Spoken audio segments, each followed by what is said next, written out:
So hi everybody, I am Corvus Bruxo Luggenikos and this is Story of Solitary.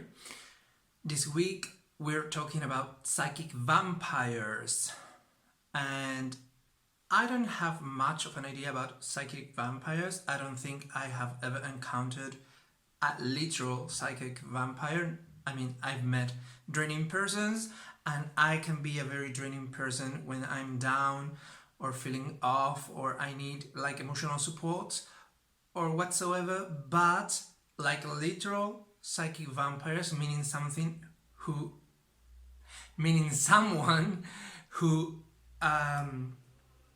psychically sucks your energy, your emotions, your psychic energy. I don't think I've encountered one, and I'm no expert on it either, because I haven't like deeply researched the concept, but I will try to be logical and address it from the ignorant place in which I'm in. So, as I say, a psychic vampire by definition is someone or even an entity. It doesn't mean it has to be someone like physical, someone like a human being.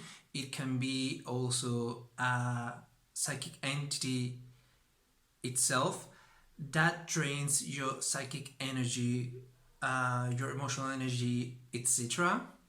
And they basically leaves you drained off,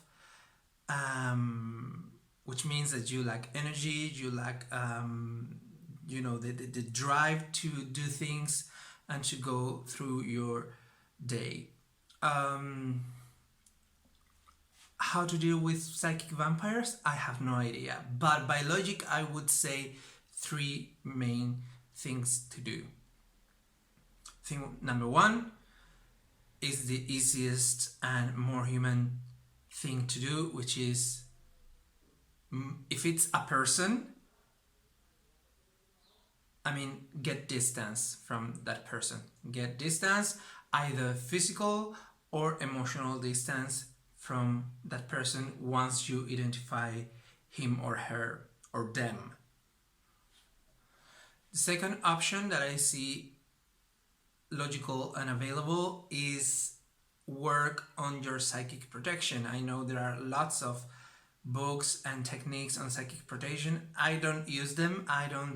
I haven't felt it necessary so far, but I would use it if I felt that I'm being psychically invaded in some way. So psychic protection is another form. And the third way that I see to deal with psychic vampires is spellcraft, basically using stones, spells, charms, whatever in your hand, according to your practice, your tradition, and whatever, to avoid the draining itself, even if the person or the entity is still around you. You can also bind the entity or the person, but that's a little bit extreme and can go wrong, so it should be like a last resort thing. And yeah, basically using spellcraft. And what happened?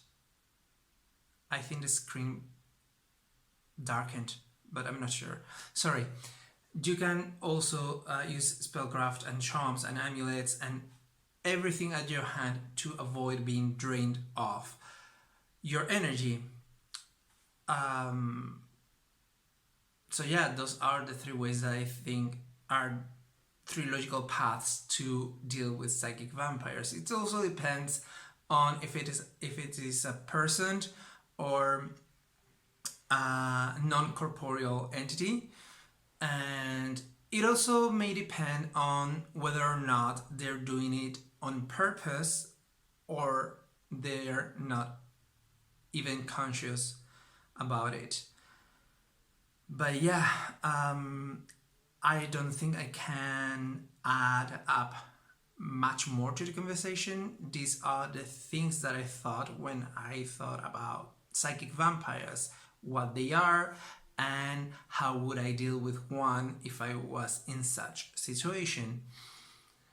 And this is what I come up with so far. But if you have another idea of even a better idea, it's not a crazy thing to think that you would know better than me on this.